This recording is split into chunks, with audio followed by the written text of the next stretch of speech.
Welcome, guys, to the MMOs.com podcast. It's Altai here with episode 124, joined by... Remo, as usual. All right, there it is. All right, we're going to get started with the weekly radar, unless you have any... Well, it is Halloween. It's a very special time of the year, as it usually is. So we have a pumpkin showing in the back of the podcast. All right, we are in the festive spirits today. Yes, so we're ready to rock. If you're watching this on YouTube or Twitch, you'll see the pumpkins. If you're an audio listener only, then you'll be missing out. All right. First of all, Alta, any plans for Halloween? You know. When you go to Starbucks, will you ask for candy? Will you trick or treat them? Will you maybe put a fez on and ask for trick or treat? Are you gonna do any of that? Well, I thought about just going trick or treating with Donut and then pretending to be like her older brother or something, because she's like 5 foot. But that could work. But if one of you dress up, you're fine. Somebody's got to dress up. Obviously, she has to dress up like little kitty, like with the braids or something. But no, probably not. We're probably gonna sit in, probably watch some TV. But I always felt like a douchebag when people came to your house and they trick or treat and they came with no costume, like high school kids, like high school seniors. And it's like, are you fucking serious? Like, you're not even trying, but you don't want to argue with them, right? You weren't gonna be like, no candy for you, because it's just weird and awkward. So you just gave them their candy and get the fuck out of here. You gotta try a little harder. You know what I did every year? I got the Dracula teeth, okay, and nothing else. And it's like, so what are you supposed to be? I would just open my mouth, and they would just roll their eyes and give me candy. It's the most low effort. Not bad. It's the most low effort costume. I think high schools always let you seniors dress up for Halloween. I think the one year I just brought a fez and I just put the fez on. That was it. All right, I was allowed to wear a fez because normally you can't wear hats in school. So I had the fez that one year. That was it. That was my Halloween costume. Beautiful. Anyway, let's get to that weekly raid. All right. Hit it up. The weekly raid, boys. Free to play, buy to play, pay to play. What is your preferred MMO business model? So this is pretty open-ended. You guys can be free to participate. And if you guys have anything interesting to say about your experience with any of these business models, hop on Discord. We'll do a little open line thing if we get anyone. But it's been about, I'd say, 10 years since free-to-play games started coming to America and the West. Okay, and they all came from Asia. So one of the first companies to bring them here was Nexon. So they helped introduce free-to-play to the Western audience. And since then, a lot of Western studios have they grabbed that baton and went with it. It's not like it's just Asian studios doing it now. Some of the biggest games of the past decade are free to play now. League, Dota, Warframe, Tera, Path of Exile. So it's clearly worked. But you know what I always find funny? The company that did so much to bring this model here, Nexon, right? They actually don't make money in America with their games. They've been doing quite poorly actually in the last few years in America. Yeah, this chart here, guys, it shows you the blue bar graph here is their revenue in America, and the red one is their profit or loss. So in 2010, they made like $1 million profit, but since then, every year they've been losing money. And then just last year, 2016, they lost $43 million in America. Wow, good chunk of change. So Nexon is not making money on free to play, at least in America, but a lot of Western studios and other Asian studios are making money. So what are your thoughts, Martin? This big change in the market since free to play. I've been a big proponent of free to play for a while now. However, I do see the merits of subscription, and I understand why people always harken to first of all, there are MMORPG crowd, and a lot of the more vocal MMORPG people, people that actually talk about games and they're really into these games, not the casual players. They seem to gravitate towards subscription MMORPGs because they think it's the most fair business model. Typically, if your game is free to play, there's always incentives for the developer to kind of, they always got to do to milk money as much as they can to pay for the developer and pay for the profits they got to make. So it kind of changes incentives to be a bit more, quote unquote, pay to winny. But the more I look at it and the more I've been playing these games and the more I've played free to play games, while I understand a lot of the complaints, I still defend the free to play model because while I don't like loot boxes and I don't like the pay to win elements, I feel like even with subscription MMORPGs and any MMORPGs or any video games, to be frank, the idea of paying to win, the idea of paying for advantages has always been around. Whether it's literally Ultima Online, EverQuest, World of Warcraft, every game is pay to win. Quite literally. You could just buy a max level account with best in slot everything on any game ever. And no amount of policing the game is going to fix it. It's impossible. People will buy and sell accounts. They'll buy and sell power leveling services. They'll buy and sell coaching services to get better at the game. So people will buy and sell accounts. And a lot of the free to play games never really go blatantly pay to win. You can usually pay for advantages, even like super convenient stuff. You can pay for in-game currency in Black Desert Online by buying premium items and selling them. In Blend Soul, you can buy NC coins and trade them for in-game currency right away, and get the best in-game PvE gear right away too. So the idea that people are just paying to win, I don't think that's exclusive to free-to-play MMORPGs. Maybe it's more in our face, but it's always there. There are always the pay-to-win people with willing to spend money. They can just buy best in slot items, and it's just more in the background. But okay, so you touched on something there I always thought was interesting. So you mentioned Black Desert, which by the way is not free to play. So I feel like what we're getting now is like a merger of the two. So we're getting what we call buy to play games, and I think that is the fastest growing type of business model that we're going to see going forward. So many of these games, they launch in early access or alpha or whatever with a price, right? And then they go free to play at some later date, if ever. So I think actually the buy to play model is going to be the biggest one. And you have some big games that do it. Guild Wars 2, Elder Scrolls Online, and obviously Black Desert. That seems to. I think that's the one that's going to keep going the biggest. And I think that's more towards the future. I don't like it. One reason. Why? Even today, there was a discussion on RMORPG and on the RMORPG Discord, and I see it all the time. People always say like, recommend me a free to play game. And a lot of people say, recommend me an F2P. A lot of people. And I think that barrier to getting into a game can be a big turnoff for people. And even though, like, I understand the subscription model, like, I enjoy the idea of no pay to win. I enjoy the idea of paying this monthly sub, and it's, I don't have to worry about nonsense. I also benefit a lot from people playing the game. So even if you're the kind of player that, that wants some balanced gameplay, you still benefit when people play the game because it creates a more lively atmosphere. And more MMORPGs are about community, or, so if you're playing an MMORPG with nobody online, are you really playing an MMORPG? You're playing basically a single-player game. The more people in a game, the better, and I think lowering the barrier to that has a pretty big advantage as well. I've personally given up on the argument of trying to rail against the pay-to-win.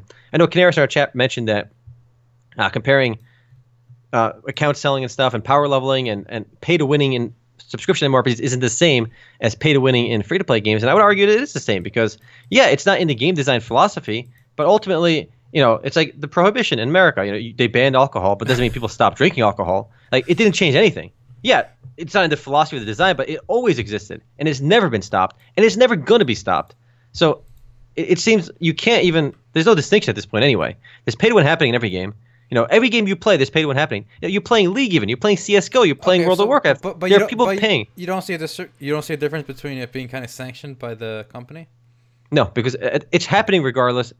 They might as well make some money off it instead of in fact, I would rather the company make money off it than some random Chinese gold farmers, making money off it. Because at least if I buy it from the company, like if I'm going to buy a max level account, I'm going to buy all in-game currency. Like, why shouldn't the company that makes the game benefit?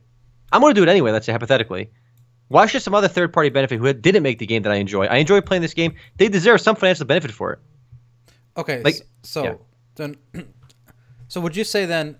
Would you disagree with me that buy to play seems to be the way we're going? And I don't think your argument that it lowers the player base is valid, because if you look at PUBG, Counter-Strike, Global Offensive, these games are booming year. In the case of Counter-Strike, every year it gets more popular. With PUBG, it's like #1 on Steam now, and both of them are buy to play. That's not because the games are buy to play. Those are because those are great games. There are plenty of buy to play games like Lawbreakers, which were doing awful, which should have been free to play from the get go. Metro Conflict Origin, a Korean lobby-based shooter, is launching just this next week, and it's going to be buy to play, which no one's going to play. Let me rephrase that then. I think if a game can't make it as buy to play, the free to play won't help either. So yeah, those bad games like let's say Lawbreakers, it's doomed whether it launches as free to play or buy to play. That's not necessarily true either. Like a game like Metro Conflict, like for example, look at Black Squad, right? We played Black Squad, and it's this free-to-play Korean live-based shooter. I will bet my life that if that game cost $20, nobody would have played it. Nobody. It was just another Korean live-based shooter. It was literally combat arms. It was literally AVA reskinned. It was the same modern tactical look. It felt the same. It had the same lobby, same shit. Literally the same shit. That game has 4,000 plus players online right now. Oh yeah, 6,000. 6,000 players. 6,000 people are playing that game right now. Do you think that game had any one iota of a chance if it was buy to play? Yeah, I do. No, I do. Who's gonna buy it? They're gonna look at this is fucking combat arms. They're not gonna pay $60 for it, but no, they're not gonna pay $20. They're gonna pay $10 to quote Cliff Blazinski, none of that $60 multiplayer only bullshit. $29.99, $29.99. All right. He repeated that so many times. It was pretty cringe. No, I don't think your argument is valid. That because I think not lawbreakers, but that Black Squad is a great example of a game that succeeded as free to play that would never have succeeded. It would have gone the same shit tubes that that lawbreakers are going. I will admit that's a good example. But with that said, I do think would you at least agree with me that we are seeing more buy to play games launching recently than yeah, for sure, for sure. But again, when people ask, so many people have asked for recommendations. Again, I'm keeping tabs on the RMRPG Discord. People do ask, like, I want to play a game that's free to play. Like, people don't want that initial commitment. They don't want to pay up front. And honestly, like, so many games I feel like are pretty bad. And I hate saying that, but like there are so many bad games. And I feel like when if a game is free to play, it doesn't really cost you anything to try and understand and realize it's bad. But if you're buying a game up front, there is that friction. And that's why I think a lot of people do want free to play. People are okay with paying for maybe World of Warcraft, with Final Fantasy XIV, these big name titles that they feel like, okay, like this is probably not going to suck that bad because I have some experience with this developer, with the previous games. But with these new games coming out, I think free to play helps increase the player base. And as somebody that's even willing to, like, I'm willing to subscribe to a game. I'm not against that at all. If a game is good, I'll buy it too. But like, I still see the benefit of letting other people in because I want the game I play to be as popular as possible, as big as possible. I want the community to be there. I want the game to be growing. And I think free to play allows that to be the best. Succeed. I mean, I just don't see that in numbers. So then, I'll make a bet with you. Then, do you think we're going to see more buy to play games, MMOs, coming out? And obviously, when I say buy to play, I'm not counting like Call of Duty. I'm talking about like basically it costs money. Yeah, games like Black Desert, it costs money, but it's still an in-game cash shop. It's got persistent elements, MMO elements. We're going to have that for console games and a lot of like mainline PC games. Like they're all going with the microtransaction stuff. Let's talk strictly MMORPGs and more like because I know our definition of MMOs are pretty broad. Okay. So the next few MMOs that come out, MMORPGs that come out, I think much more will be free to play. And the only buy to play MMORPGs doing really well is Black Desert. That's the only one. Elder Scrolls Guild Wars. That's true. Guild Wars 2 is player based number. Guild Wars 2 is the numbers haven't been great for that game. I think they started splitting out the revenue on NCSoft's numbers too. Like they stopped showing it directly too. The numbers weren't great for that game either. But I hope Guild Wars 2 picks back up with the expansion though. Yeah, we'll see what the next earnings report. I want to see what the numbers are next time they reveal them. Yeah, but personally, I'm going to be defending free to play for a while now. It's weird. Even with my friend groups, like when I said let's go try this game, right? The first thing they're gonna ask is it free, like that. Like people don't want to pay. People don't want to pay up front to try something. But look at Battlegrounds. Look at all the amazingly successful mobile games too. Like, but there's this huge benefit to being free to play. I agree. Battlegrounds is a great game. I think Battlegrounds would make a ton of money as a free to play game as well. If they just released that game as free to play and just added more loot boxes and more cosmetics, they'd make arguably possibly even more money. Like all those people playing Fortnite, right? So many people playing Fortnite are like that's like the ghetto free to play version of Battlegrounds. Yep. I think a lot of those players would all be in Battlegrounds, which makes the game even bigger. The server queues are even faster. There's more data for the developer to gather. I think there's a lot of people who like the cartoon aesthetic, or vice versa. Like don't like the. Mm-hmm. Oh, by the way, do you know what the concurrent player numbers were for Fortnite last update? Ooh, no idea. Over 800K. Concurrent. That is amazing. That is remarkable. So Battleground, this genre of battle royale is doing phenomenal. If Fortnite was on Steam, it'd be the third most concurrently played game. Real talk. Do you think Fortnite battle royale costs $20? Anybody would play it? If what costs $20? If Fortnite battle royale costs $20, do you think anybody would play it?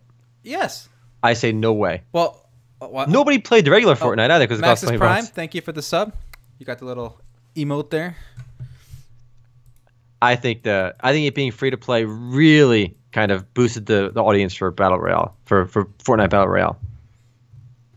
Again, I'm always willing to pay a sub for. I pay a sub right now for Final Fantasy XIV. I've been paying that sub for like a year and a half. I'm not even talking about subs. Subs are dead. I don't know about you, but I think subs are dead. Why? Subs. I think games like Final Fantasy XIV and World of Warcraft. I think you'll be surprised how much money these games make from microtransactions. Like they make money from subscriptions, but microtransactions make up a good chunk of it. But those $8 emotes, remember we talked about them a few weeks ago. So that's the best part. True Dull Shot, thank you for the 4 month in a row sub. But Omar, I think you just latched on the best part. Oh, now look at this sub train here. We got the sub train going, boys. Thank you. Just sub. Thank you so much. Appreciate it, fam. You know what's funny? But now we're getting all 3 business models, like you just said. We're getting subscription. we're getting a retail copy you need to buy for Final Fantasy, right? And it has microtransactions. Fortunately, I think WoW and Final Fantasy have a pretty decent model where most of the things you buy are cosmetic. How do you feel about the level boost though? Because like in Final Fantasy 14, and you can buy a level 60 character, right? A job boost, level 60 job boost. And before, and when Stormblood first launched, the latest expansion, you were only allowed to buy a job boost for one character. So every account can only buy one. So you get one class up to level 60, max level 70 by the way, to skip all that early grind. Now you can buy a level 60 boost for all your characters. There's no limit anymore. Oh. Do you guys feel that's pay to win? So how many classes are there? A lot, like over 9 to 10 or something. Let's say 10. So you can pay $600 and you max 6. Over 12, yeah. Wow. Has anyone done that? Probably, right? Oh, definitely. Why not? I'm sure a lot of people have actually. By the way, I bought one too. I bought one for myself. I bought a level 60 boost for a brand new class for Astrologian. I never played a healer class before in that game. And I just now I'm doing my leveling roulettes and leveling up from 60 to 70 slowly on my own while I play my main class and just doing my raids. So it lets me skip all that early bullshit. And honestly, I've already sunk so much time into Final Fantasy 14 that just the thought of leveling from 1 to 60 is a bit much. And I don't know, for $25 they got my subscription and they got my $25. Didn't you also pay to transfer servers and all that stuff? Yes, I paid to transfer service to Gilgamesh, so they got my money there as well. So I didn't buy any. I don't think I bought anything in the game's MOG station, the game's cash shop yet though. Beyond the level 25 boost, they have cosmetics and emotes there as well. I've thought about buying an emote. There's an emote that makes your character play dead, which is unbelievably cute. Your character just falls down and plays dead. So I thought about it, didn't do it yet though. All right. You know, it's funny. I feel like the term microtransaction is kind of like a misnomer. It should be like macrotransaction, because I'm enjoying Path of Exile. My inventory got full recently, so there was a sale going on for stash tabs, right? So I added 6 new stash tabs as a bundle. So it's cheaper if you buy them as a bundle. So for 6 tabs in my inventory, I paid like $16. That's like you know, right now the Steam sale is going on for Halloween. Yeah, you can buy like a legit game for like $16-20. You know, like Witcher 3 Game of the Year edition is $20. You know, there's a lot of games out there for $20. So these are not microtransactions. I agree. I think even the microtransactions in League of Legends, like $20 skins, that's enough to buy a real game. So no, I think my mind for microtransactions is like $5 or less for an item. That's like kind of small enough that it's not like a real budget game. But we see a lot of bigger transactions. Again, $25 is a good chunk of change I paid, so it adds up for sure. Yeah, so I think actually that's a good interesting concept. Are we gonna just see all 3 merge, where every MMORPG is gonna have like an optional premium VIP service sub? Every MMORPG is gonna have a cash shop, and if you want to get in during alpha or early access, it's gonna be like $50, $40, or $60 or something for Founders Pack. A lot of these games do have optional subscriptions. Like you don't have to, like ESO for example has a subscription as well. Yep, that's true. Like, and you get these bonuses. So I think we are seeing the merger of all of these. I mean, ESO has got some free to play elements too. So I mean, all these games, it's remarkable how much. Like, actually, does ESO have a free trial? Forgot. I don't think it has a free trial. I don't think so. I don't know. Okay, yeah, but we're going to see the merger of all 3 models for sure. I just think though, more games are going to lower that barrier to entry, because the most successful industry, the most successful section of the gaming industry right now is mobile games, and there are no mega successful mobile games that you have to pay money up front. Maybe Minecraft Mobile, but like those numbers don't come close to the success of the free to play ones. And we've actually been playing a free to play mobile game recently, so if you want to talk about that too. Oh, sure, yeah. So we did try a mobile game. Let me pull up the video while you. Yeah, I got the video for you. I'll link it to you. We've been playing some Lineage 2 Revolution simply because we've seen those ads everywhere. So we streamed it on Friday, and we didn't get paid to stream this. Everyone was asking, like, is this a sponsored stream? Because like everyone's so tired of seeing the ads for Lineage 2 Revolution literally everywhere. You go on your phone, whether you're on Facebook, whether you're on Reddit, whether you're on Pornhub, you see ads for this game for some reason. Like everywhere they're advertising. But we wanted to do a video for it just because we talk a lot about mobile games, and we wanted to try one out that's like really big, and the advertising everywhere. It's really big in South Korea, really popular there. What are your thoughts on this one? Okay, so I played it for the first time yesterday. I know you played it before that on like on a different version, or perhaps the same version. But anyway, I was not impressed. Basically, the game it has auto walk, okay, which a lot of games do now, but it also has just auto combat. So it's so funny. You start it up, you click the dialogue, it says accept quest, you accept it. Your guy automatically runs to like outside town, and it's like kill 5 rats. Your guy kills them by himself, then goes back, and basically the only thing keeping you from playing itself, like for hours, is you have to click next, and you have to click on the NPC quest dialogue. So that's the only thing that keeps you from just playing totally AFK. But what are the designers thinking in a game like this? I mean, first of all, the game is very successful, and obviously the way you described it, and obviously we are of the same mind on this one, because I really didn't, after playing so many real MMORPGs on PC, the mobile aspect of MMORPGs doesn't really feel like an actual MMORPG. They feel like a whole different genre. They're taking the name MMORPG and like perverting it, because it's not what you'd expect in an MMORPG. Even like the more casual PC MMORPGs are like considered mega hardcore compared to a lot of these mobile games. I disagree with you. I think the reason these games are so big on mobile now is because they do so similarly copy the PC feel. So I don't think it's fair to hate on mobile for doing this autoplay stuff. PC that started this. Okay? And MMORPGs today on PC, even before these mobile games came out, basically the leveling experience was a total joke. The mobs couldn't kill you. Okay? Yeah. Now whether that's Perfect World or WoW today or Final Fantasy or whatever, you know, Elder Scrolls Online, whatever it is, mobs can't kill you. You know, you just basically fight these mobs that have no have no way to kill you. So auto walking for quests, we got that PC. So all this game did was just make the auto attack part automatic. That's the only addition here. No, but a game like World of Warcraft or Final Fantasy even, it's still, yes, I agree, they're very easy, right? And it's very difficult to wipe. In fact, I would argue it's near impossible to wipe in modern day WoW. If you're leveling in WoW from 1 to max level, you do all the dungeons exactly as you unlock them, it's impossible to wipe. I've done it with Mists of Pandaria. You can't wipe. I've done it in Final Fantasy XIV between level 1 to level 70, and you can't wipe doing the main story quest or main story dungeons or any of those. But it still requires some form of paying attention to at least moving your character. Like you're allowed to take those indicators you got to move out of the way. Like no. You're talking about dungeons now. Maybe I'm talking about the regular open world leveling in Final Fantasy. But it's not automated. There's some form of involvement where you have to at least learn your character's attacks. Do you just go 1 2 3 4 1 2 3 4 1 2 3 4 without bothering to dodge or? Of course. Okay. Can they kill you? Like if you're level 20 and you're leveling in a level 20 area, can you die? In Final Fantasy? Yeah. It's very difficult. Okay, there it is. It's difficult. But the thing is, you have to. It's weird because personally for me, when I played Lineage 2 Revolution, I couldn't feel any kind of connection with my character. One, the game has like no customization. Like we're talking like absolutely zero. And this is not like offshoot Chinese crappy mobile game. This is a big budget title from NCSoft, right? They spent a lot of effort on this game, makes hundreds of millions of dollars a month, and there's zero appearance customization. Zero. So one aspect of an MMORPG, I would say, is the being connected to your character or feeling in touch with the world in some way, and you get none of that in Lineage 2 Revolution. And there's zero sense of like getting stronger because you one shot. It's automated and it kills everything automatically anyway. Whereas you still feel like you're getting a little stronger, and you can argue about whether that strength actually matters because everything's easy anyway.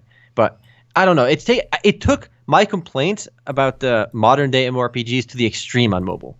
Is my biggest concern. But then again, what the hell do I know? These games are making a killing. I was gonna say, I bet you guys this game you're seeing right now, it makes more money, okay, than Chronicles of Illyria, Camelot Unchained, Shard of the Avatar, the Crowfall, all combined. It's gonna make more money than all those combined. Isn't that funny? That is, it's remarkable. And again, I made the comparison when I talked about Final Fantasy XIV in my Square Enix financial look video, and a game like Game of War makes more money than what Final Fantasy XIV, 11, and Dragon Quest X, the 3 MMORPGs that Square Enix makes. That one mobile strategy game will make more money in 1 year than those 3 games will make in like 3 years. So like, it's insane. It's obviously the money is in mobile, but it just feels like, I don't know. I couldn't really stay connected with Lineage 2 Revolution. I want to play a mobile MMORPG. I want to play a mobile game because I don't have any mobile games to play right now. I used to play Clash Royale when I went out for a walk, and now I got nothing to play because I don't play that anymore. You're in luck. The same guys who made this game, Netmarble, they actually have a slew of other mobile MMORPGs in the works. One of them is Tera M. So if you want to play Tera on your phone, you're in luck. You can play it. It actually looks pretty good. I'm showing a trailer now. I want to say it looks no worse than Tera. Maybe it's not fair though, because it's been a while since I played Tera. Mm-hmm. Oh look, these games graphically are definitely not bad. The Arcade mobile game wasn't bad either visually, but just I don't know. Having played, and especially recently being so invested in a PC MMORPG, the experience is not the same. It's really not. Like, it's a totally different. It's night and day experience between PC and mobile. Like, I understand the allure of like some of the like Fake Grand Order, for example, or some of the gacha hero collecting games. It's much more casual. But like, I feel like when you call it an MMORPG, I think a lot of people have different expectations, and expectations on MMORPG are just not what I'm seeing in Lineage 2 Revolution or any of those games. All right, what about Icarus M? All right, guys, if Tera M wasn't enough for you, let's try some Icarus M. What do you think of this one, Omar? Again, visually they look pretty good. That's really what I can tell you. Visually they look pretty good, and I don't like the trailers are very hard to gauge. Every trailer ever for a mobile game looks like fucking really cool, right? But they're showing gameplay. I remember the first generation of mobile games, right? The first generation of mobile games, none of them showed gameplay. They all do you see that button in between to the right of the control stick in the video you're showing? Yeah. That's like with the light going in circles. That's the autoplay button. Mm-hmm. I know where it is. It's the same location in every one of these mobile games. And what this is it looks like a stage-based game too. So Rise of Icarus itself is a persistent world, seamless, MMORPG. This game, I'm pretty sure, based on what I'm seeing in the video, these look like stages. So you're looking at something like Soul Worker, you're looking at something like DFO, where you just enter a dungeon and your characters run forward and all just grinds those stuff together. And I'm hoping there's a hub world where you can actually see other players. But very often, a lot of these mobile games, you just see like this interface, and there's no actual hub world. It's like just a menu where you upgrade your gear and shit like that. But I'm seeing you're playing with other people though, which is kind of cool right from the get-go. Yeah, there are other people. But again, I can't tell if it's an open world or not. Yeah, you're right. If I had to guess, I think you're right. I think it's just stage based. Yeah, and you can see in the video too. Yeah, I mean, there's some cool flying scenes too. I'm curious to see how it's going to do, but the autoplay is weird. It's just really, really weird, and I haven't quite gotten a hold of that. Wrap my head around that one just yet, and like why so many games are doing this, and they are successful though. So it's weird. One more mobile game, guys. Overhit. Okay, this is a new game by Nexon. Which is in development currently. We're probably not going to see this in the US till 2018. Mm-hmm. This one looks to me like a turn-based MMORPG. So, I mean, it looks kind of like Arcade M then. Yeah. Arcade Mobile. But like honestly, of all these mobile games, Black Desert Mobile looks kind of decent because one is Black Desert and it looked really cool in the trailers. But again, I stopped getting hype over trailers. Trailers are always unbelievably overhyping a game. Even the Closers trailer looked way cooler than it actually was, and that was a PC MMORPG. So, I don't know. Trailers are always misleading. Wait till the game comes out, get your hands on it, and then try it. But these trailers are always like made to look mega cool. They got the music working. These trailers are just marketing, and they typically work really well. But that's why I can't judge a game based on trailers anymore. All right. All right. I want to talk a little bit about two games that we are going to lose preemptively before they even had a chance to really come out on PC. Mm-hmm. Here, which one do you want to start with? I'll let you pick. All right, let's start with The Amazing Eternals. Okay, all right. So, you played this. First of all, what's the news? Tell me the news. All right, Amazing Eternals is a game by Digital Extremes. It's a hero shooter, and it's shutting down. No surprise, really. I mean, first of all, it was a bit bizarre that Digital Extremes, the guys behind Warframe, a very successful MMO, by the way, an unbelievably successful, still growing MMO, diverted resources away from Warframe or hired a new team to work on this game called The Amazing Eternals. Like, wait a minute, Overwatch is making this hero shooter. Holy shit, we got to get in on that. So they made Amazing Eternals.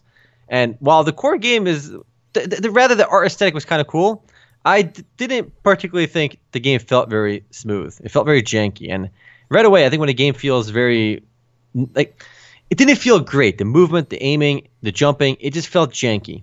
And that's like a death sign for a game for me. If a game doesn't feel buttery smooth from the get-go, it's not good. Okay, first of all, I think the reason this game did badly is because we already have hero shooters. We have Overwatch. There's no more room for it in the market. Overwatch is buy-to-play. This is free-to-play. Paladin is also a free-to-play version, though. It doesn't matter. Again, Overwatch's popularity, I think, is a sign that free-to-play is a little overrated. But Paladin is doing well.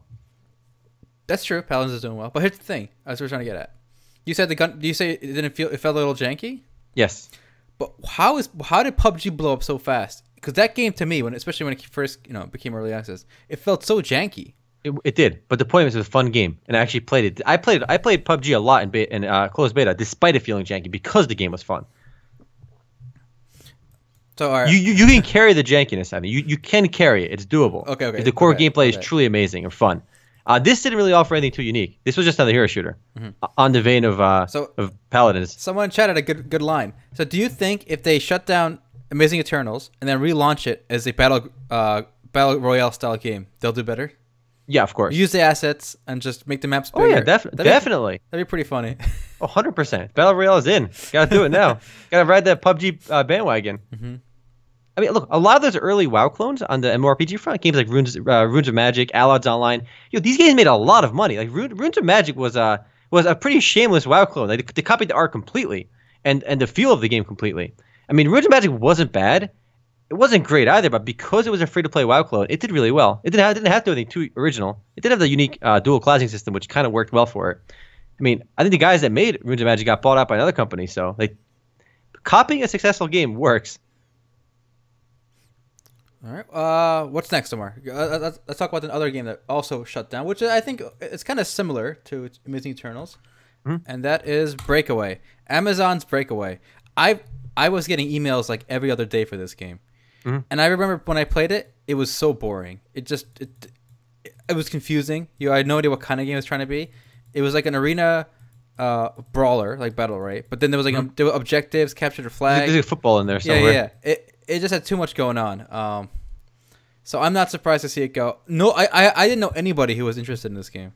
No, not one person. Who was looking not forward one person to was this? hyped about it. I don't know. What were they thinking? I mean, at least the only positive takeaway is that nobody got there was no news of layoffs.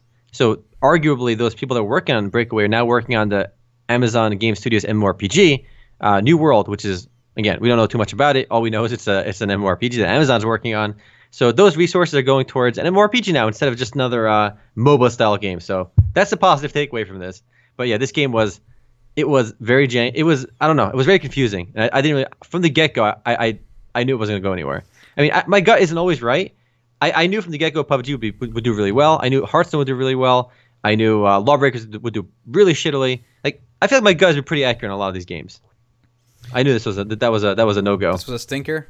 That was a stinker. It was obvious from the get-go. Anyone that played the alpha, it was obvious. So are you optimistic on Amazon's involvement in gaming? I know they bought Twitch. You guys know that. That was a great purchase for them. But they also paid a lot of money to Crytek, the guys who make the CryEngine. And basically that allowed them to do their own little spin-off of CryEngine, and they call it Lumberyard. And apparently Breakaway was supposed to be like their showpiece game to show off not only their game design and game studio, but also what you can do with their engine. I don't know if it left a good first impression. The game didn't feel super smooth. It wasn't particularly fun. The game design was, confusing, cluttered. So I don't know. Not a good showing for Amazon for their first product. Anyone that played Breakaway would maybe understand, but like in Breakaway, again, if you watch the video, you think, what the hell is going on? Like, there are people killing each other. There's objectives on the arena. There's a ball you toss around. There's kills on the board. Like, you get stronger and level up. It's an unbelievably confusing game coming from a guy who's been playing MOBAs since Dota 1 for like over 10 years. Like, in every game I played, like 90% of the games I played, the ball sits in the middle, everyone ignores the ball and just kills each other. Like, the immediate reaction for the average player was to just ignore the objective of the ball and just start killing each other. That was the fun part. Passing a stupid ball around was not fun. And that's why most people just ignored the ball. Like, they didn't even know what to do with the ball. And there was a tutorial too. I think it was mandatory, but like, people just ignored the ball and just killed each other. Because that's what That's what we did. When you're in an arena and there's people next to you and you have a sword, you're gonna go shoot. You're gonna go kill them. The ball just made it confusing. It's a very weird design. I see what they tried to do. They wanted to combine like Rocket League with a battle right maybe. Like, I see what they were trying to do, but sometimes you got to design something to be very simple, and you can't have too many moving goals and objectives happening at once. Otherwise, it gets very confusing. And as for somebody that played MOBAs forever, it was confusing for me. I felt like an idiot sometimes playing that game because I just wanted to kill people. I had to fight my instinctive urge. Like, the game is like the only fun part and the redeeming fun part of that game was killing people. Why take me away from the fun part to do something that's not fun, which is passing a stupid ball around? Yep. It's such a weird design decision. It was. So Amazon made a deal with Crytek back in 2015, and they paid around between $50 and $70 million, for the right to use the engine, spin it off. Wow. And currently, there are 4 games that are using the Lumberyard engine. Breakaway was one. It's gone now. There's something called the DRG Initiative. Never heard of it. Never heard of it either. There's one called Everywhere. Never heard of that either. Star Citizen, Star baby. Citizen. Yeah, there it is. The big one. Yeah. So it's never gonna come out though. This So does it doesn't not. matter. This does not. This is not a good omen for Lumberyard here. The first game and the latest game to use the engine are just frozen. I do think what Amazon wants to do is get a lot of the MMORPG companies to rely on them for technology and infrastructure. I think it's very important because MMORPGs like Final Fantasy XIV even the server infrastructure is very interesting and weird. They have very old school format with individual servers. They have data centers to connect those servers, but it's weird that other games don't follow the model of Black Desert with having one seamless mega server with channels for regions where you can easily switch between them. That seems like a very win-win situation where it's just a better system for everyone. And I think it's easier to maintain as well if you use maybe a cloud infrastructure provider like Amazon with Amazon Cloud. But I mean, if Amazon can get their hands on the back end and get MMORPGs to rely on them to handle the cloud infrastructure, it would be a net win for everyone. Just being able to, my dream in an MMORPG is just to be able to play on every server at once. If I switch between the servers at will, it's so weird that I can't play with some of my friends who are on different servers and they can't play with me simply because we are on different servers. And that's a weird restriction. They have server transfers already. Like the idea of going from one server to the other already exists. Why not build that into channels? I think the problem with that is the infrastructure is built very old school. Everyone's been following the model we've seen since World of Warcraft, since EverQuest, with individual servers. I just want to say, I think it's not a matter of being old or new, okay? It's just a matter of being competent or not. So EVE Online had one server, and they came out before WoW, 2003. But EVE Online is basically like specks of dust. RuneScape, okay, let you switch servers at will. Like, basically servers were channels in RuneScape. It's your character that had the, That's true too. So this is not like a new thing, having like a one server or being able to, switch servers. This is not a new thing. It's just, for whatever reason, some companies just can't do it. A lot of companies can't do it apparently. Guild Wars 2 has mega servers. Elder Scrolls Online has mega servers. Path of Exile has it. Well, that's like a different kind of game, but still, it's very doable. I don't think Final Fantasy is an excuse for this. I guess not. I mean, what's weird is I talk about it a lot on the FF Final Fantasy XIV like subreddit, and when I bring up the suggestion, people are like, "Oh, you don't understand. That's impossible. You can't do it." I'm like, dude, other games have done it, but like people are very quick to defend Square Enix, like as if like, of course, if it was doable, they would have done it already. But like I think they're just dedicating the resources elsewhere, and I think monetization plays a role as well. I mean, people they make a lot of money on server transfers. People do transfer. I've had friends that I've seen transfer like 4 or 5 times in the span of a year, and that's like every time they're paying enough to do that. So I think it's a good. They have a financial incentive to not allow those channels. Okay, you know who the worst offender is? World of Warcraft. Okay, so World of Warcraft, they did all this shit over the years where they don't merge servers, but they like group them together. So you can queue with people in the same. Final Fantasy does that as well, yeah. Okay, but the thing is, over the years, there's so many servers now for WoW, and most of them are empty. Here, I'm gonna show you the server list, guys. This is a server list just in America, North America, so not Europe or Asia. Okay, so I'm just gonna go in order here. These are just the A's, the B's, the C. Are you guys seeing this? So there's a lot of servers. If a new player opens WoW today, and he just thrown this list of hundreds of servers, literally hundreds, and if he makes the wrong choice, he's fucked because so many of these are empty. I'm gonna say 90% of these are like not playable population wise. That's crazy. So like they should really merge these and get rid of this. I get like if you have 20 servers, don't make them 10, or if you have 10, don't make it 5, whatever. Like that's a cosmetic decision. But if you have 100, 200 servers, there's no reason for that. I agree.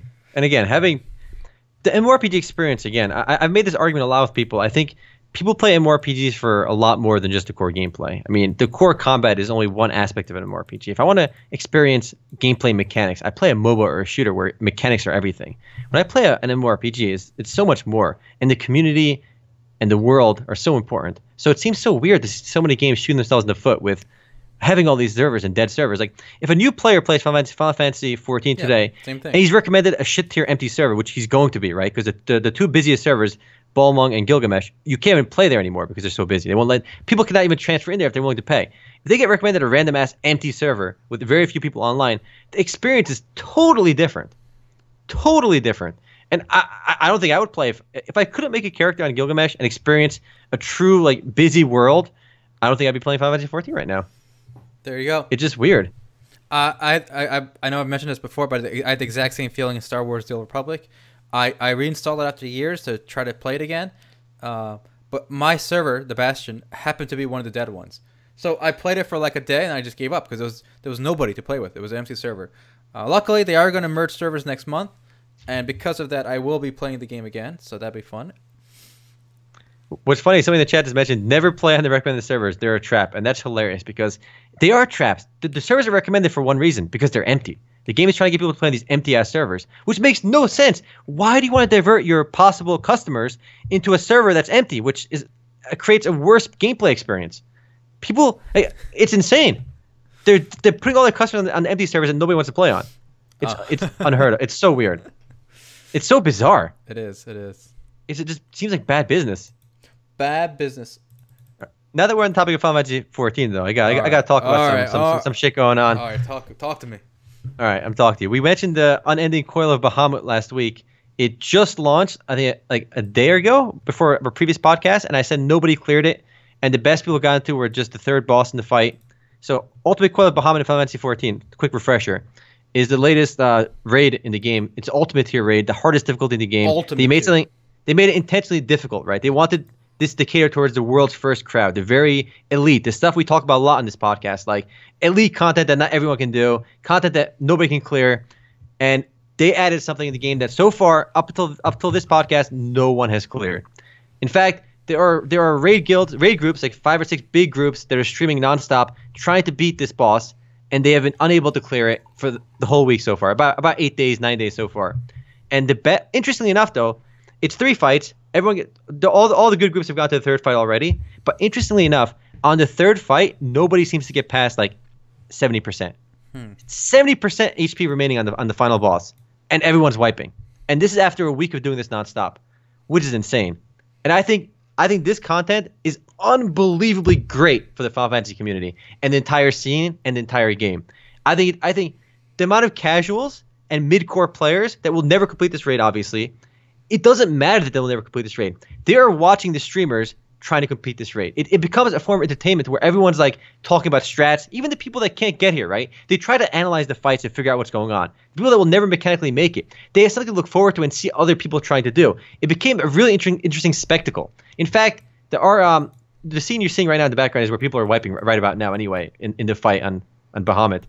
But it became such a spectacle that on our Final Fantasy 14, there's actually a mega thread discussing it, and this mega thread has had more views than any other thread in the entire subreddit. In fact, the Stormblood mega launch thread, which was the next most popular, had about 52,000 views. Right, this thread has about 200,000 views already, and this is content that caters to less than 1% of the player base. Omega 4, which is the content I just cleared this last week, is maybe like 5 to 10% of the player base will ever clear it.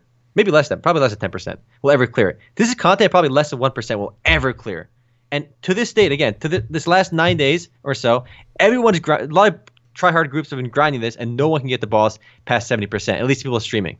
And I think it's phenomenal. Just seeing this in the game and seeing people stay logged in and trying to grind this, it makes the world feel more alive. There's this really cool objective you can do. And it's just this amazing aspirational content, because if you go to where all you can trade your tokens in for raid gear, you can actually see the loot he drops. Everyone that kills this boss gets a token, and the token can be traded for a weapon, a rare weapon that you only get from killing this boss. It's a golden weapon. It looks freaking amazing, and everyone is drooling at the NPCs like, holy shit, I want to get those rare weapons. I want those golden big dick weapons. But nobody can have them. Are they better than are they best in slot? Yes, because they basically have the same stats as the current best in slot, but they have one additional materia slot, so one additional upgrade slot. Okay. So that extra upgrade, it's not a huge difference. The raid gear, like the best in slot to like pretty decent casual gear, has never been a big difference, but it is best in slot. But more important, they look amazing. They look like everyone is drooling over this. This is stuff people are wishing they can have, and this is what I want. I want a game where there's something I can't have, and I can't have this right now, and it's fucking amazing. I haven't felt this way about MMORPGs in a long time.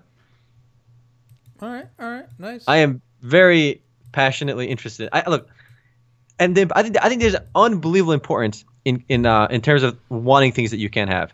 For the last week, for the last like 4 or 5 days, I've been pugging Omega 4, which is the second highest difficult content in the game right now, beyond the Ultimate Coil, which no one has completed. I did finally do it this last week though, And I did it pretty poorly because my group, this was my first time clearing it. Let me share a quick link. It's not great, but this website tracks your performance relative to other classes. I was at a 34% parse. Again, not good. First time clearing it. It's whatever. I'm not doing this for, I wasn't trying to get the most DPS out there. But this means of everyone that cleared this fight, I was in the 34th percentile. Again, bottom half of people that cleared this for my class. Again, not good, but that's where I am right now. I'm sure next week I'll do even better. But after I complete this content, I've been playing maybe 12 hours a day doing this content, and it was some of the most fun I've had playing an MMORPG in a long time.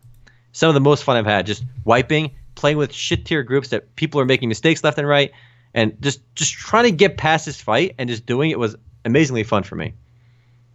And after I beat it, it felt great, but I felt like I lost something after I beat it. Like I don't have this thing anymore that I can work towards. And the only thing I can work towards now is this Ultimate Bahamut fight, which is very difficult. That world's first groups have not cleared it yet. So the odds of me clearing it are slim to none, but I'm still going to try. All right, but here's the funny thing, Omar. I'll just wait like one more expansion, then I'll just solo it. Yeah, you can. Yes, that's the thing too. You can eventually be able to. I'm hoping actually that they preserve the epicness of this fight, and they can do so by making it so you cannot queue for this. Like, you can require players to sync for it. They can sync you down to level 70, and they can sync your item level down as well. And in fact, new content doesn't let you sync. You have to do it, with the sync. When it gets old, you can eventually do it unsynced. So I'm hoping they can preserve this as this epic fight that a big dick fight that only a certain elite few can fix. And this kind of segues into our discussion we had last week about content for like 1% of players. And you were arguing a lot that you were defending the casual to a degree, that this 1% content doesn't add to the experience of most casuals. But I think if you look at the numbers of people following this fight, of following the streamers doing this fight, it really creates a spectacle for casuals and mid-core players that even though the content isn't designed for them, which it clearly is not, it still adds so much to the game. Okay, but my point was, this is an arms race you can't win. Because yes, did it provide 8 days of entertainment? Yes. But, like I said, they're on the third boss of 3 now, right? Yes. And they're getting it down to 70%, it seems. So that's nothing. Okay. Third boss the hardest fight, and they're nowhere near beating it. So by next week, they'll probably have it done. Do you think it'll be done by next week? I say no. You say no? I say no. Okay, I'll say yes. What should we bet? We gotta bet something. We gotta bet a dinner, a nice expensive dinner. How about we bet the other guy has to play a shitty game on Steam? All right, fine. Okay. All right. We'll figure out the details later. Okay, but okay. There'll be a fun bet on this. Again, these groups have been doing it nonstop. It's also pretty interesting how Twitch has impacted this whole race, this competition between players as well, because several big guilds are streaming their attempts, right? And there are people out there with groups trying to beat this, right? That are keeping it very secretive, right? There are people that don't stream anything because they don't want to give away their strats. Yeah, I figured that's probably the best way to do it. I'm actually surprised so many teams were streaming their progress, live, because people can just learn, from their mistakes. They can learn how to get to the third boss, even though it's probably figured out by now. Yeah, I think. Do you think that people who down it are going to be one of the streaming crew, or is it going to be like a private group? It might be a private group actually, because a lot of the big streamer groups, they took a break this last weekend because they've been playing it nonstop, and a lot of them do have work, right? Like they have to work to feed themselves. But there are groups that are just unemployed people playing this nonstop, and they might be the ones to clear it first because they have the time for it. So it should be interesting who ends up clearing it, but I think it adds just so much. It's interesting dynamic to the game, and the way we're seeing it being put on Twitch with people trying to keep their secrets, other people just doing it live. It's super neat, and I've been following it a lot myself too. And it's all the fights I've done in the game so far have been like they're already guides for the fights I've done. Like almost all there are videos explaining where you stand, what you do, how the mechanics work. But as you watch these streamers get to points in the fight that no one's ever been to, it's amazing. Like they have to try reacting to what's happening without knowing what's going to happen, and the reaction times and it's so merciless that like if you're off by 0.5 seconds, you just die and you might wipe the whole raid to a mechanic you've never even seen before. So it's a whole nother ball game. All right. Well, we'll see, guys. All right. So, someone recommended that we put the shitty game to play to a vote next week. So we'll do that then. So whoever loses next week, we'll put a straw poll for one shitty game, and then the other person has to play it during the post game. Now, the thing is, too, that what's interesting is Yoshi P has said that if nobody clears this fight in like 3 weeks or something, or 4 weeks, I forgot what the exact time frame was, they're going to nerf it and make it easier. Really? Wow. Which I don't like, because Yeah. I think it's really interesting the way it's happening, the way that the events are unfolding right now. That it's not necessary to nerf it. I mean, people don't have to clear it, and they shouldn't have to clear it. Yeah, that's weird. But then all the world's first people are still working on it, so I think 4 weeks, 3 weeks is still plenty of time. Yeah, Yoshi P needs to stop. I agree. I think the fight is great as is. I remember in the original WoW, the first expansion, Burning Crusade, some bosses took months for the first, kill. Very few, unfortunately. Very few. Especially with recent MMORPGs. Oh, recently, yeah. A lot of new content and new raid content and hardest tier content. I think it was in Legion as well, and Final Fantasy XIV. I think they all get cleared in one day, less than 24 hours for the most of the content. So seeing some content that takes such a long time to clear is great. I think some of the Alexander fights pre-nerf, people just couldn't clear for a long time as well. So once in a while, you do get some really hard content, and it's really great to see in the game. Do you think that with how merciless the the timers are for the mechanics in this fight, do you think ping actually matters in this, like significantly? Oh, absolutely. Yeah. Unbelievable. It's such a big deal. I used to play Final Fantasy XIV from Turkey, and the ping was like 150, 200. It was unplayable. That's obvious. But I'm saying, like, so the server you're on, Gilgamesh, is it a west or east server? It's in California. All the servers in California. All the servers are in California. Oh, okay. I didn't know that. Which is weird because you'd think they put it in like Chicago or somewhere in the Midwest. So then don't California players have an advantage over, let's say, 100% players in Maine or of course, or New York? big difference. Yeah, the ping makes a big difference. That's pretty funny. And the reaction speed does matter a lot. The extra 50 ping, you got to get out of the telegraphs. The telegraphs in this fight are particularly fast. The regular fights are pretty generous, but these are unbelievable. But yeah, I've been hooked on FF14 this last week, so seeing this fight and the way it's been evolving has been quite entertaining for me as a Final Fantasy 14 player. All right, well, we'll see you next week if they can clear it or not. What have you been up to this last week? Still playing some Path of Exile? Playing Path of Exile. I'm deciding whether I want to buy Destiny 2. Okay, so that's the thing. It's such a big game that I kind of feel like I want to play it just so I know like what's going on. But on the other hand, it's actually not doing that hot. It's not keeping its players. We don't have numbers yet for the PC version, but I think I mentioned last week that the concurrent player numbers for Destiny 2 on console, it peaked around 3.7 million, and then they fell to around 1.9 million, which obviously 1.9 million concurrent players is still huge, right? But it's not PUBG huge. No. So what do you think? Is this going to be like a huge letdown of the year, or is it going to be a smashing success regardless? I think it will be a success financially, but I think it's based on what we've seen. Everyone's calling it casual too. They're saying it's too casual. So I think it'll be a financial success. But the decision that they've made to get rid of the difficulty options and dumb down the game to a mass appeal, I don't know. I just fundamentally disagree with it in every design. Like, I get the need to make a game easier. I get the need of making a game appeal to the widest possible audience. But why are they alienating their mid-core and hardcore player base? Because even though mid-core and hardcore, but I've used mid-core a lot this podcast. I feel like I just made this term up, but like, the above average, somewhat try-hard players that are not like super try-hard, those guys are maybe like 10% of the player base. I agree. It's not a huge number, but why alienate them? Why not make the default setting easy and then make it some harder stuff in the game for the people that do want to have harder experiences and more difficult challenges? I'm actually against difficulty settings.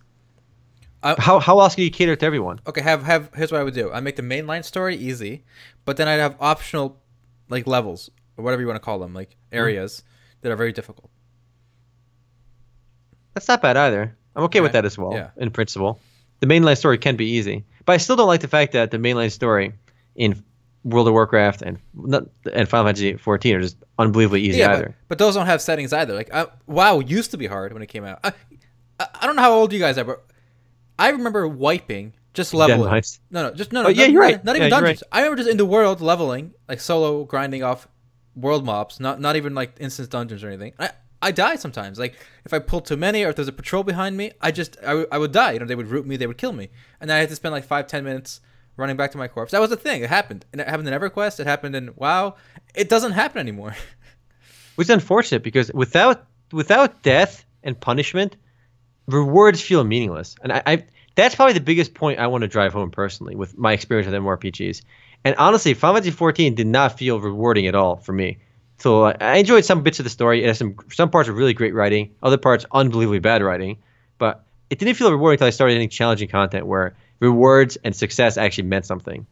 And my next spell that the way I got to max level in Final Fantasy 14 playing like a retard, and I know that's not a PC term anymore, but like I would just use the most basic, unbelievably bad rotation because it didn't matter.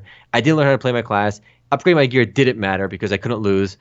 Like you can't die in fights, so it didn't matter. It was only that when I actually started running to the Savage content where something's actually somewhat difficult, did getting new gear feel like holy shit, like this is fun.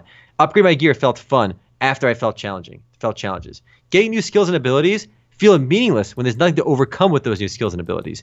And I feel like that's kind of lost in a lot of games. But clearly, people enjoy feeling like gods and not being able to die. That's why Destiny 2 is going to sell a lot of copies. And all these other games all these casual mobile games doing well too. So clearly, I'm in the minority.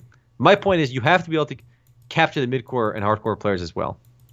FG3000 in chat had a good line. Do you guys ever think that maybe you're too good at games? No, seriously. How in the world do you make games for new players and people who have been playing for 20 plus years? That is a really good question. First, I'll answer the first part. I don't think I'm too good at games. I don't know. There are games I still die on. I've been streaming some, Cuphead, right? I'm like 30% through the game. But I mean, you guys, those of you who watch, I die a lot, and like then eventually I learn the boss and I get to the next level. So I don't think I'm too good. But I think it is the case that the games have gotten easier. Like, I think that's a good point as well. I think forget too good, right? I think most people watching the stream, for example, too, right now. I think other people that still follow a lot of these traditional PC MMORPGs, I think a lot of us are generally more hardcore than the average player base. First of all, if you're watching streams on Twitch about MMORPGs, you're already the top like 20% of now you agree with me. No, the top 20%. Okay. Not okay. That's all I'm saying. But if you have Discord installed, now you're top 10. No, that's not what I'm saying.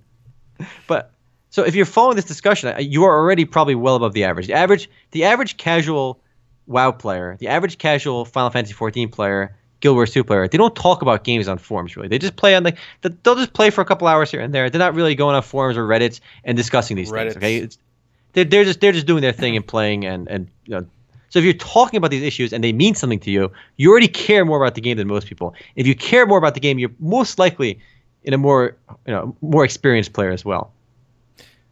Okay, I'm going back to my PC elitism. I think the fact that Destiny 2 is a console game is what makes it. Is the average console player, I feel, is they're targeting a much broader audience, like old people who want to play Destiny, and I think that's why it's easy. I think if this came out on PC, it would be harder if it was a PC only game. Maybe. So FT3000 has a good point too. I tried to get my girlfriend to play WoW, and she struggled with things I never even considered. Okay, there's two parts to that. One, WoW was made in 2004. Okay, I think we've made a lot of progress on UI since then. So I agree. An old game like WoW, I don't know how you can get new players into it without just making it super easy, like difficulty-wise for the mobs, or just redoing the whole engine. Like they gotta release like WoW 2.0 as like an expansion and just completely redo the UI and everything.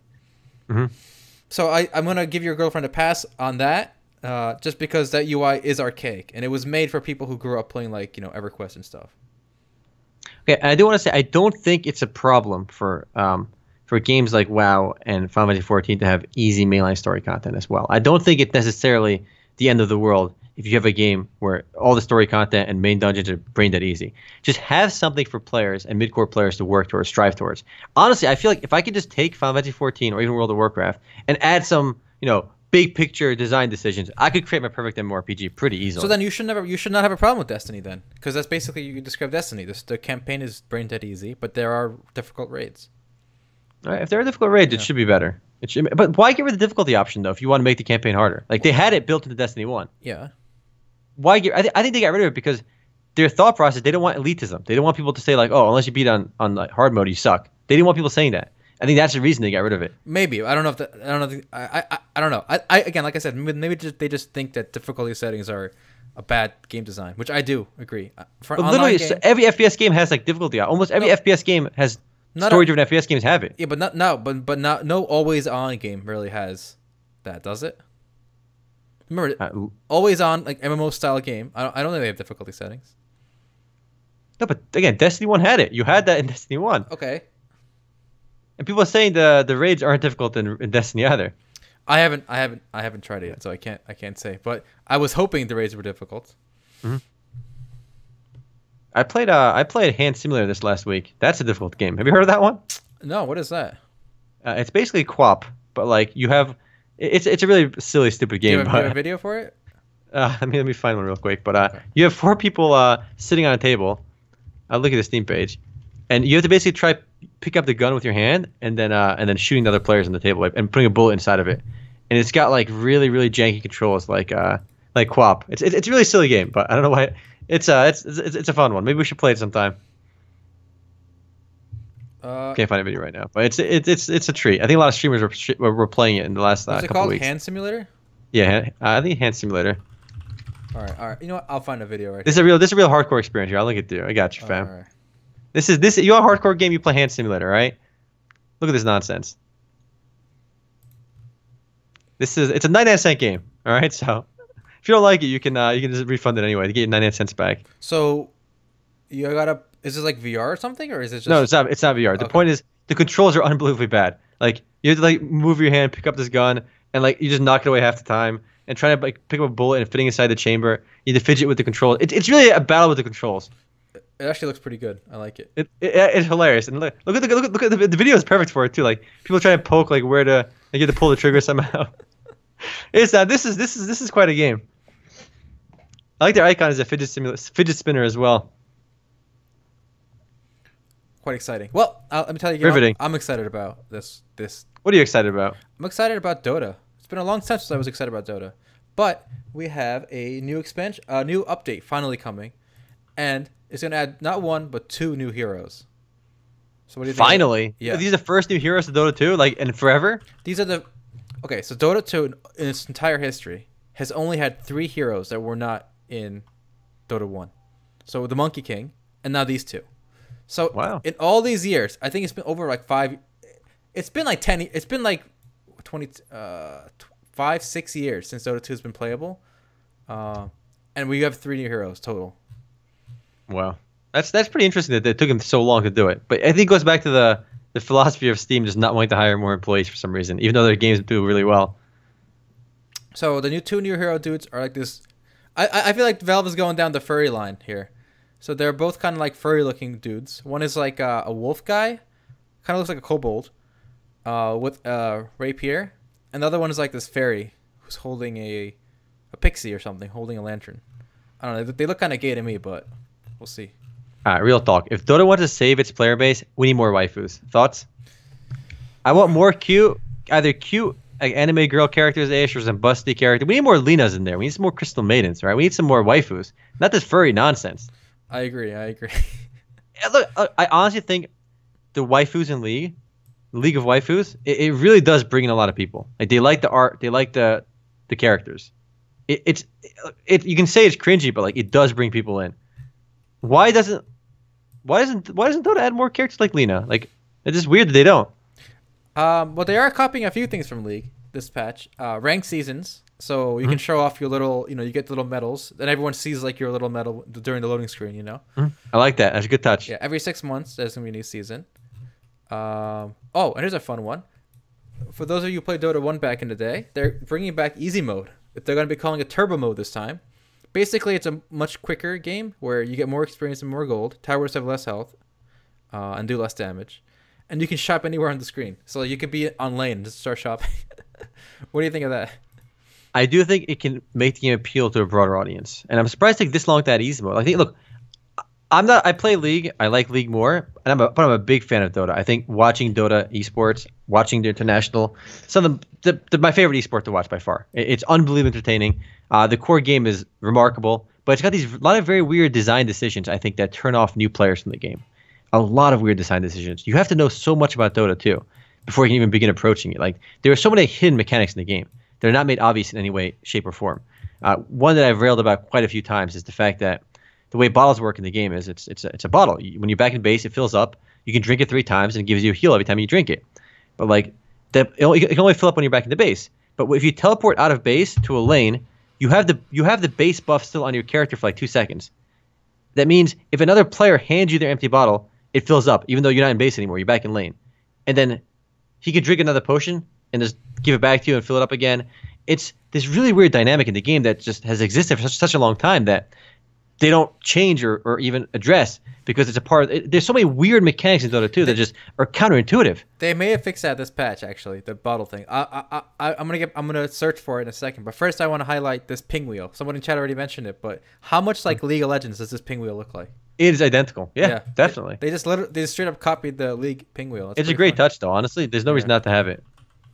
Look, and it's not AO Birch. Look, I love Dota 2 and I love watching Dota 2, but I think if they polished up some of the weird mechanics, didn't have any explanations, and didn't make any sense.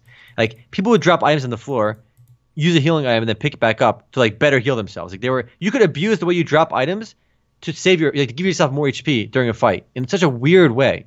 I personally think those mechanics create an atmosphere that's very weird and for mid-core or casual players to get into. And I think Dota 2 should remain a hardcore game. I love the amount of deaths in Dota 2. If you watch an average game of League, there's like 16 deaths, like pro game. Average Dota 2 game has like 55 deaths or plus. So there's like 4 times more action in Dota 2, which makes it a phenomenal game. The skill cap is so much higher, and that's why I think it's a great game. But they got to make it more appealing to the casuals as well. Otherwise, the game's player base is going to be just hardcore people left, and the game is not going to do well. They need waifus too. Definitely need the waifus. They put up a trailer, a cinematic trailer, introducing the new characters, but it's nothing too special. You just see some CGI dudes running around, fighting each other. But I think Dota does need this. If you guys have been following the Dota player base numbers, it is not. Well, it's actually down right now, Dota. So I think the patch is going live tomorrow. But if you look at the player base numbers here, look. So last 30 days. Yeah. So October 2017, we got 466,000 players. The last time it was that low. So let's go look. 466. We have to go all the way down to, oh man, look. Okay, April 2014. So these numbers haven't been this bad since April 2014, which was only about a year after its official launch, after like a couple of years in beta. So hopefully this patch has a lot of writing on it. It's got to get those numbers back up, above 500K. And people talk about the need for the hardcore experience. I think Dota 2, without the bullshit mechanics I mentioned, is still a much more hardcore, high skill cap game. I think you can have that. And as somebody that, I enjoy some of the high, I played Dota 2. I played a lot of League, and I played League on a very high level. I did play Dota 2 on a very high level, but at the time I think I was at least top 10% with my MMR. But even then, I just didn't like some of the mechanics. It just felt odd and weird and didn't make any sense. Dropping items and stuff, some of those mechanics just felt really odd. And I think you can have a hardcore experience without having bullshit mechanics.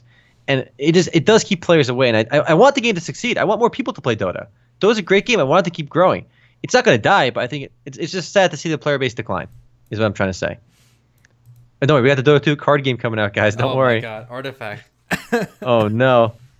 Man, no, I'm not too excited about that one. I wonder if they still have the official video still up.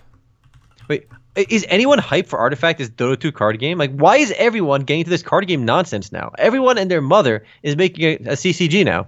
I want to show you guys the saddest like to dislike ratio ever. Okay, so Artifact teaser. This is the Dota 2 based card game that Valve announced. Look at the like to dislike ratio, guys. I've never seen one this bad. It's pretty bad. I can barely see this blue line. It's because it's so cringe. Why are they working on this? Like, first of all, what's insane is that Dota 2 needs more love as is. Why are they diverting resources away from Dota 2 to work on this card game that's years late to the hype wagon anyway? Like, it's so weird. Put the resource to Dota 2, okay? Like, Valve is very stingy with hiring new employees. They like their employee to like revenue ratio is absurd. They have so few employees, but they make so much money. Yep. Like, hire more people. And I don't know. How do you feel about the player, like the developer to player feedback? Because I know in League, for example, every time a patch comes out, there are videos explaining the thought process and every balance change, on every change they make to the game. Developers put comments on why they're doing it, what their objective is, and how like there's this amazing feedback, or rather, direct line of communication between developers and the players. In Dota 2, I was reading the patch notes with my friends the other day. I looked at all of it myself. Like, there's no explanations on why they're doing things. It's just Ice Frog wants it, so we're doing it. That's so weird. Like, why does that happen? It's just the way it's been since Dota 1. Everyone just kind of deals with It's actually a very famous comic. Have you seen it? Let me see if I can find it right now. Oh, here it is. Here it is, boys. So this is a Dota 2 comic that's very popular. Let's see if I can zoom in here. All right, so yay, new version is out. Thanks for all the hard work, Ice Frog. Let me give this a try. So he eats it. Barf. What the F is this? It's kind of joke. New version is shit. Seriously, what the F? I'll never play this game again. And then he just eats it again. He just eats his shit. It's quite on point. And it's funny. Jeff Kaplan makes those videos as well with Overwatch, and I think I do like the process of explaining their thought process, because I think it helps people understand what they're thinking. Otherwise, it can create more frustration between players, like why they change certain things. So I like the direction that League and Overwatch have gone in that, in terms of balance and the way they communicate with their players. I think that's a solid positive. But yeah, I mean, hopefully this brings back the player numbers for Dota 2, though. That's a great comic, though, by the way. I love the ending. The ending is perfect. Great. What else we got? I have a little bit of a controversy. All right, bring it up. Drama. I promised in pregame to talk about this real quick. Okay, so we all know PUBG is doing great, right? Yeah. Now, there's some news that the game might actually be banned in China. Apparently, the Communist Party says this game is not socialist enough. They say the whole last man standing, gladiator-style combat is too violent for China. So what do you think is going on there? Will this game? It's right now the prediction is it will be banned in China. I think it's gonna happen. You know why? I think Tencent is gonna butter up the Chinese government. They might release the second app about clapping for the Chinese government again. Maybe 2-3 more versions of that game, and they'll suck enough of that, brown nose enough to get the game out there, because there's too much money to be had right now, and Tencent has a lot of influence in China as well. It is unbelievably successful, and Chinese gamers are already playing this game. Yeah, they're already playing on the Western servers, like the global servers already. So even though they want the Chinese government said that the game is too violent and it may corrupt, or rather the physical or emotional well-being of Chinese teenagers, was the wording they used about PUBG, which is so weird. We don't think about that stuff here in the West because there's no controversy about Battle Royale. If the game it just happened, but like it's so weird that there's still so much censorship, so much these issues still happening in China, which is the world's biggest gaming market. But I think they might censor some of the blood, and there's too much money to be had that this game is still going to happen. I think it's the world's hottest game right now, one of the hottest games in the world. It's got to happen. What was more remarkable to me, though, is that the article goes to say that there are currently about 30, count this, 30 Battle Royale games in development in China today. Wow. They're eager quick to copy. Yeah, they're quick over there. I don't know, man. I think basically the Chinese government wants a bribe from Tencent. Yeah, that sounds about right. And do you think they can? Do you think they're going to be forced to change the game around, like maybe make it paintball? No, they'll give it to the blood, maybe. Somebody in chat in Reddit recommended that. He said, okay, imagine instead of bullets, they just shoot paint, right? And then when someone dies, they just kneel, like they're just kneeled, like on the ground, like crouched. That'd be actually a very smart fix, because you would still get the exact same gameplay. Mm-hmm. I don't think it would make a big deal either, because everyone would know that like they did it purely for censorship anyway. Yeah. So that'd be a really cool fix. So I think one way or another, PUBG is going to happen in China. There's no reason, too much money to be had to not happen. That it's gotta. But I'm glad that with all the shit happening in America, we don't have to worry about censorship from the government in these games. We do see self-censorship sometimes that we talked about with that MOBA from Nexon, Hyper Universe. But like a lot of games do self-censorship, but it's not like forced upon them. So we have it pretty good here. We have it pretty good here in the West. Well, not everywhere in the West. In Germany, they actually have to censor Hitler's mustache off for the new Wolfenstein game. Have you heard of that? No, why? Well, in Germany, there's laws against like showing Hitler and stuff. Like you go to jail. So like, in textbooks, do they not have like pictures of Hitler? Well, you can't. Like, there's a lot of things they control. Basically, if you're talking about World War II or like Nazis, you got to toe the line, the official line. You can't. It's so weird that still happens in like a Western democracy, like a real like Western country. So this is a picture of Hitler in the American version on the left here, and this is Hitler on the right in the German version. That makes no kind of sense. It just seems so bizarre that the government would actually do that. Like, it's so cheesy. Like, what are they trying to accomplish? Like, it's the same person. They just photoshopped the mustache off. And you can't even show a swastika. So if you look if you look at the background in these two pictures, in the left one there's like a swastika on the flag. On the right one, it's like a like a different shape. It's not a swastika. That's awful. That's bad. Like this is like, I don't know. I mean, I get that it's a sensitive issue, but like, it just seems so bizarre that they're not, like this game is available worldwide anyway, so like people can get the Western version, like the American version, the UK version. It just seems like it's, I don't know. I didn't think this would be happening. I knew they had, you can't like in some European countries you can't like deny the Holocaust and stuff, which is whatever. I mean, you shouldn't be denying it anyway, but it's still a free speech thing, I think. But I didn't think the censorship would happen like to the mustache tier. Like maybe the swastika I can understand to a degree, but why the mustache? All right, what's worse, guys? What's worse? Getting rid of the swastika and the stash, or getting rid of the cigar in StarCraft 2 and League of Legends? Well, in League, they brought back the cigar in League of Legends. It's a vape it's now. Back. Hold up. No, it's a vape. It's a vape now. He's all about that vape nation now. There should be a skin for him where he's got a vape. That'd be so good. It's pretty bad though that they did that. I think. Rip censorship. The cigar. Tychus lost his cigar too. That's such a dumb. It was such a dumb like thing to censor out. They all brought it back in the end anyway, so it's pretty cringe. Indeed. All right. Anything else we got to cover up, or do you want to move to the post game? We'll move to the post game. We have a few other fun things we can talk about actually that we didn't quite get to, because I want to talk about games in alpha and when they launch. Because I'll give a quick teaser over here right now. Because when a lot of games like are in alpha, like Dauntless for example, people are always like, oh, don't worry, the game's gonna be so much more smooth when the game comes out. Okay. Pro tip, guys: when a game is in alpha and it comes out like 6 months later, nothing's gonna fucking change. Nothing. It's gonna be the same game. People think like, oh, it's an alpha. Like when it launches, they're gonna fix all these problems. No, it's gonna be the same fucking game.